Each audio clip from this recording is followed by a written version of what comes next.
ସମସ୍ତଙ୍କୁ ପିତୃପକ୍ଷ ଉପଲକ୍ଷେ ହାର୍ଦ୍ଦିକ ଶୁଭେଚ୍ଛା ଏବଂ ଶୁଭକାମନା। ଚାଲନ୍ତୁ ଆଜି ଜାଣିବା ପିତୃପକ୍ଷରେ ପିତୃମାନଙ୍କଠାରୁ କିପରି ଆମେ ଆଶୀର୍ବାଦ ପାଇପାରିବା। ଭିଡ଼ିଓକୁ ଶେଷ ପର୍ଯ୍ୟନ୍ତ ଦେଖନ୍ତୁ, ଶୁଣନ୍ତୁ। ଯଦି ପସନ୍ଦ ଆସିବ ତାହେଲେ ସବସ୍କ୍ରାଇବ୍କୁ ଟଚ୍ କରିକି ବେଲ୍ ଆଇକନ୍କୁ ଟଚ୍ କରିଦିଅନ୍ତୁ, କାହିଁକିନା ଏହିପରି ଭିଡ଼ିଓ ସବୁ ଆପଣମାନେ ଦେଖିପାରିବେ, ଶୁଣିପାରିବେ। ତାହେଲେ ଚାଲନ୍ତୁ ଶୁଣିବା। ପିତୃପୁରୁଷମାନେ ତାଙ୍କ ପରିବାର ଉପରେ ସନ୍ତୁଷ୍ଟ ଅଛନ୍ତି କି ନାହିଁ, ଚାଲନ୍ତୁ ଜାଣିବା। ପିତୃପକ୍ଷ ହେଉଛି ପୂର୍ବପୁରୁଷମାନଙ୍କୁ ସ୍ମରଣ କରିବା ଏବଂ ସେମାନଙ୍କର ଆଶୀର୍ବାଦ ପାଇବାର ସମୟ। କୁହାଯାଏ କି ଏହି ସମୟରେ ପୂର୍ବପୁରୁଷମାନେ ସେମାନଙ୍କର ବଂଶଧରଙ୍କ ପରିବାରମାନଙ୍କୁ ଦେଖିବା ପାଇଁ, ତାଙ୍କର ଅବସ୍ଥା କିପରି ଅଛି ଦେଖିବା ପାଇଁ ପୃଥିବୀ ପୃଷ୍ଠକୁ ଆସିଥାନ୍ତି। କିନ୍ତୁ ଅନେକ ସମୟରେ ସେମାନେ ସଂକେତ ମାଧ୍ୟମରେ ପ୍ରକାଶ କରିଥାନ୍ତି ସେମାନେ ଖୁସି ଅଛନ୍ତି ନା ନାହିଁ ଆମେ ଜାଣିବା। ଯେପରିକି କାଉ ବାର ବାର ଯଦି ରାବ କରୁଛି ତାହେଲେ ଜାଣିବା।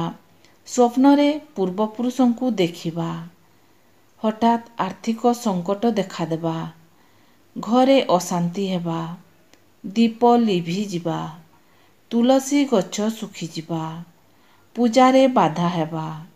ଶାସ୍ତ୍ରରେ କୁହାଯାଇଛି ଯଦି ଏହି ସଂକେତଗୁଡ଼ିକ ବାରମ୍ବାର ଦେଖାଯାଏ ତେବେ ପୂର୍ବପୁରୁଷଙ୍କୁ ତର୍ପଣ କରିବା ଉଚିତ।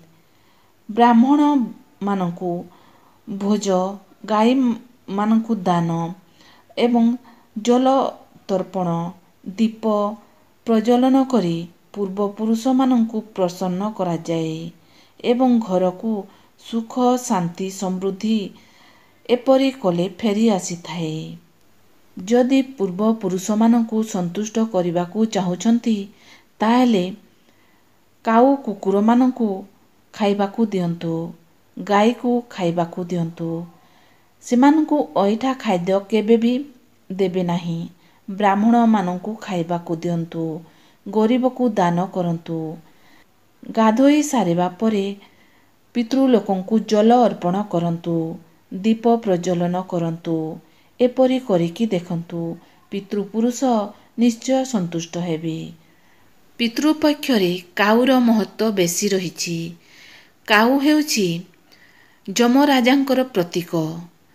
କାଉକୁ ଯଦି ଭୋଜନ ଦେଉଛନ୍ତି ବା ରୁଟି ଦେଉଛନ୍ତି, ଯଦି କାଉ ଖୁସିରେ ଗ୍ରହଣ କରୁଛି ତାହେଲେ ଜାଣିଯିବେ ପୂର୍ବପୁରୁଷମାନେ ଆପଣଙ୍କ ପ୍ରତି ସନ୍ତୁଷ୍ଟ ଅଛନ୍ତି। ଆଉ ଯଦି କାଉ ଭୋଜନକୁ ବା ରୁଟିକୁ ଗ୍ରହଣ କରୁନି ତାହେଲେ ଜାଣିଯିବେ ପିତୃପୁରୁଷମାନେ ଆପଣଙ୍କ ପ୍ରତି ସନ୍ତୁଷ୍ଟ ନୁହନ୍ତି। କାଉ ଏବଂ କୁକୁର ହେଉଛନ୍ତି ଯମରାଜାଙ୍କର ପ୍ରତୀକ ବା ବାହକ। ଏମାନଙ୍କୁ ଯଦି ଭୋଜନ ଦେଇ ସନ୍ତୁଷ୍ଟ କରିପାରିଲେ ଯମରାଜା ବି ସନ୍ତୁଷ୍ଟ ହୁଅନ୍ତି ଆଉ ପିତୃମାନେ ବି ସନ୍ତୁଷ୍ଟ ହୁଅନ୍ତି। ଆଉ ଗାଈକୁ ଯଦି ଖାଇବାକୁ ଦେଉଛନ୍ତି, ଗାଈକୁ ଦେଲେ ଅଧିକ ପୁଣ୍ୟ ମିଳେ, କାହିଁକି ନା ଗାଈର ଦେହରେ 33 କୋଟି ଦେବୀ ଦେବତା ବାସ କରନ୍ତି। ସେଥିପାଇଁ ଗାଈକୁ କେତେବେଳେ ବି ଅଇଁଠା ଖାଦ୍ୟ ଦେବେ ନାହିଁ। ଗାଈ ହେଉଛି ଲକ୍ଷ୍ମୀ। ଗାଈ ହେଉ ବା କୁକୁର ହେଉ ବା କାଉ ହେଉ ବା ଗରିବ ୟା ବ୍ରାହ୍ମଣ, କାହାକୁ ବି ଯଦି ଦେଉଛନ୍ତି ଅଇଁଠା ଖାଦ୍ୟ କେବେ ବି ଦେବେ ନାହିଁ, ନହେଲେ ପାପ ତ ସୁନିଶ୍ଚିତ।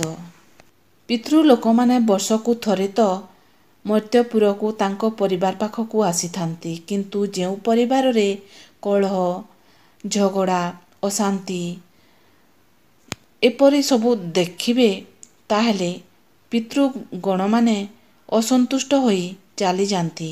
ଆଉ ସେମାନଙ୍କର ପାଣି ୟା ଭୋଜନ ୟା ଦୀପ, ସେଥିପାଇଁ ପିତୃପୁରୁଷଙ୍କୁ ଯଦି ଖୁସି ସନ୍ତୁଷ୍ଟ କରିପାରିବେ ତାହେଲେ ପରିବାର ମଧ୍ୟ ଶାନ୍ତି ଶୃଙ୍ଖଳା ହୋଇ ରହିବ।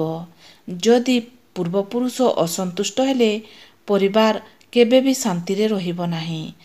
ପିତୃପୁରୁଷଙ୍କ ଆଶୀର୍ବାଦ ସବୁବେଳେ ପରିବାର ଉପରେ ପଡ଼ିଥାଏ।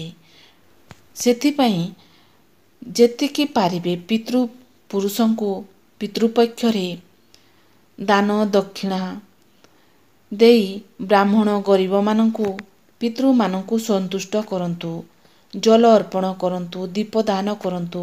ଏହିପରି କଲେ ପିତୃଗଣ ନିଶ୍ଚୟ ସନ୍ତୁଷ୍ଟ ହେବେ ଆଉ ନିଜ ପରିବାରକୁ ଆଶୀର୍ବାଦ ଦେବେ।